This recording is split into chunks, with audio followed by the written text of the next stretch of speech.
Et maintenant, j'accueille Éléonore. Bien le bonjour. Bonjour Céline, merci pour votre accueil. Merci à vous d'être là. Donc voilà, je voulais démarrer déjà en disant que je suis très heureuse de faire partie de cette chaîne humaine pleine de cœur, de générosité, de solidarité. On se sent soutenu, on se sent pas seul, on se sent connecté. Et voilà, qu'est-ce que je suis heureuse de faire partie de ce monde. Voilà, alors moi je suis psychologue, j'ai exercé en libéral. Je trouve ça intéressant que cette troisième édition alias Doctoton Dos Humani puisse s'ouvrir aux autres professions, puisqu'effectivement dans l'esprit des gens, c'était surtout les médecins qui étaient suspendus.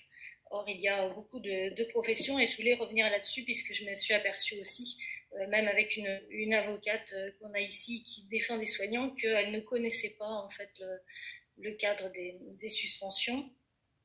Donc en fait, moi, par exemple, psychologue dans libéral, je fais partie des autres professions de santé, c'est-à-dire des professions qui ne sont pas réglementées par le Code de santé publique, mais qui sont tout de même gérées par les ARS, les agences régionales de santé. En fait, si on exerce sous ce statut, ils ont la possibilité administrative de nous suspendre ou de nous soumettre à cette obligation. Mais finalement, dans mon domaine, il peut y avoir d'autres professions qui ne vont pas rentrer dans le cadre des professions gérées par les ARS. Par exemple, des psychanalystes, des psycho-énergéticiens, des masseurs Reiki, des énergéticiens, sophrologues, etc., qui ne relèvent pas des ARS. Donc en fait, en gros, il suffit de changer de statut administratif pour ne plus tomber sous le joug de cette obligation. Voilà, alors moi j'ai eu la chance aussi, c'est vrai, dans cette histoire j'ai quand même beaucoup de chance puisque les psychologues ne sont jamais arrivés à s'organiser pour créer un ordre des psychologues. Et on voit aujourd'hui que comme ils n'arrivent pas à suspendre, ils passent par les ordres des infirmiers, les ordres des sages-femmes, les ordres des médecins. Nous n'avons pas d'ordre, finalement. Voilà, donc en fait, c'est pour ça sans doute que vous avez peut-être vu naître pas mal de professions différentes. Ce sont nos médecins, ce sont nos infirmières qui sont devenus des coachs, des énergéticiens, des praticiens en bien-être. Voilà, quel jeu de dupes, hein, n'est-ce pas? Et du coup, je comprends qu'ils souhaitent nous emmerder, puisque effectivement, nous sommes très malins. Donc, on ne va pas se faire coincer aussi facilement.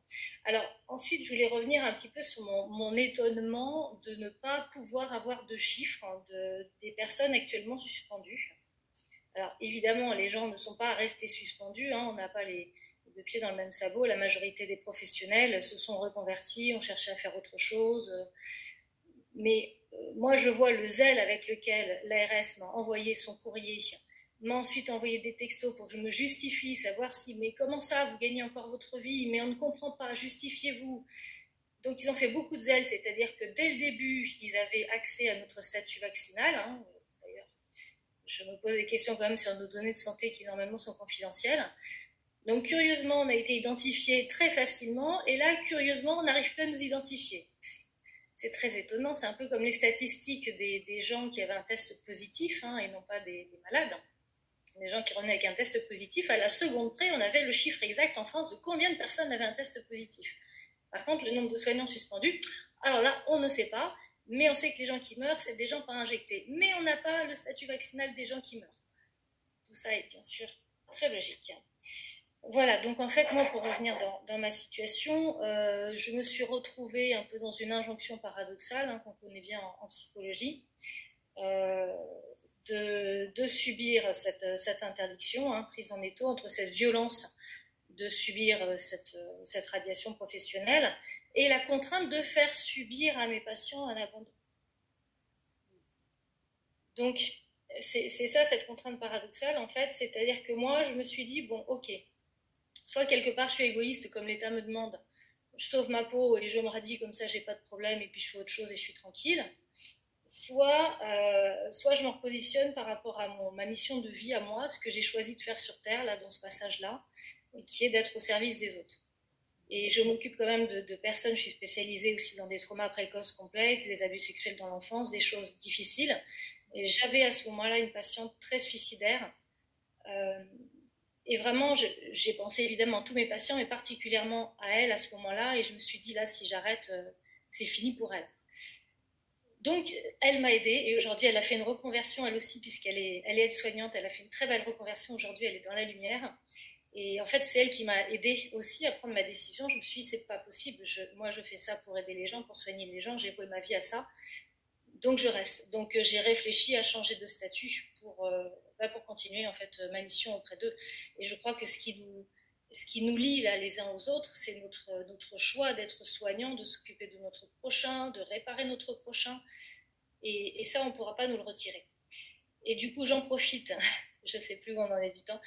Du coup, j'en profite pour lancer un appel, puisque moi, ici, au Havre, j'essaye de regrouper un petit peu les soignants, alors injectés ou non injectés, c'est pas la question, mais qui ont envie d'un autre monde, comme dirait Louis Fouché, qui ont envie de co-construire autre chose, toujours dans le soin, dans l'aide à son prochain, mais de réfléchir à comment on peut faire autrement. Et moi, j'aimerais bien, effectivement, construire ça, mais aussi que peut-être on essaye de mettre en place une petite cellule pour les soignants qui vont s'éveiller, peut-être les médecins qui vont se rendre compte qu'ils ont injecté leurs patients avec des produits dangereux.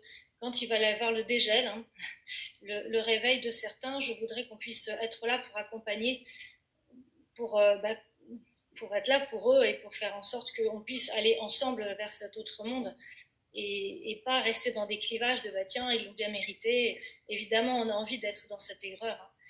Mais résistons dans l'amour. Voilà, je ne veux pas prendre trop de temps, mais c'est un petit peu ce que je voulais dire pour conclure. C'est-à-dire qu'on est toujours plus libre qu'on ne pense, hein, c'est ce qu'on dit souvent à nos patients. On nous fait croire qu'on n'a pas le choix, qu'on est contraint. En fait, on est des êtres humains souverains. Récupérons notre libre arbitre. En tout cas, faisons-le fonctionner, faisons le choix, c'est un choix. Faisons le choix de la confiance, de l'amour, du lien. On dit souvent, vous savez, c'est les deux côtés d'une pièce de monnaie. L'autre côté de la peur, c'est l'amour, c'est la confiance. Donc ne vivrons pas dans la peur. Ils souhaitent que nous soyons dans la peur, que nous pensions qu'on n'a pas le choix. Eh bien justement, il ne faut pas leur donner ça. Il ne faut pas leur donner l'aigreur, la colère, la peur. Il faut leur donner l'amour et la joie et la confiance. Et il n'y a aucun souci de toute façon. On est digne et on continuera d'avancer dans ce lien d'amour. Et rien ne pourra faire vibrer notre posture, notre choix et notre libre arbitre. Voilà, si nul n'obéit, nul ne commande. Exactement. Ah, je vous donne raison à 100%. Je vous remercie en tout cas pour votre témoignage. Merci beaucoup à vous. Au revoir, bonne nuit ou bonne journée, je ne sais pas. Je vais commencer ma journée. Merci beaucoup Céline. Bonne journée à vous, au revoir.